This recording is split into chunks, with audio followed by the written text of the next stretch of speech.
Alléluia. Il va plus loin. Les homosexuels, les voleurs. Si tu es voleur,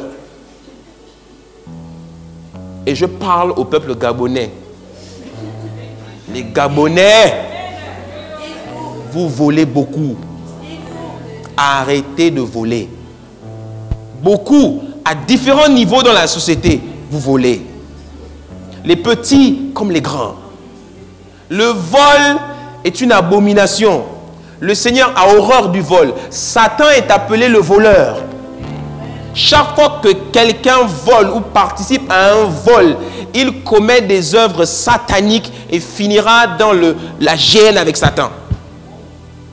Il ne faut pas voler. Le vol, Dieu déteste le vol. Le vol sous toutes ses formes. Ne t'attends pas à rentrer dans le royaume de Dieu, quelle que soit la religion que tu pratiques, si tu es un voleur. Les voleurs ne vont pas au paradis. Il faut arrêter de se faire des films là. Je peux voler sur la terre toute ma vie et puis quand je vais mourir, je m'attends à ce que Dieu me récupère. Dieu ne te récupère pas. Dieu te laissera continuer le chemin et tu iras tout droit au séjour des morts. Alléluia.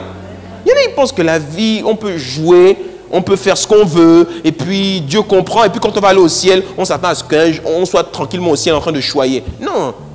Tu penses que nous qui nous sommes battus pour marcher dans la sanctification, on va partager le même fauteuil que toi au ciel alors que tu as été un voleur toute la vie? Jamais. Dieu est juste. Il ne faut pas voler. Même si c'est 1000 francs, on ne vole pas. Si Dieu frappe celui qui vole 1000 francs, celui qui vole les milliards, vous imaginez? On ne vole pas.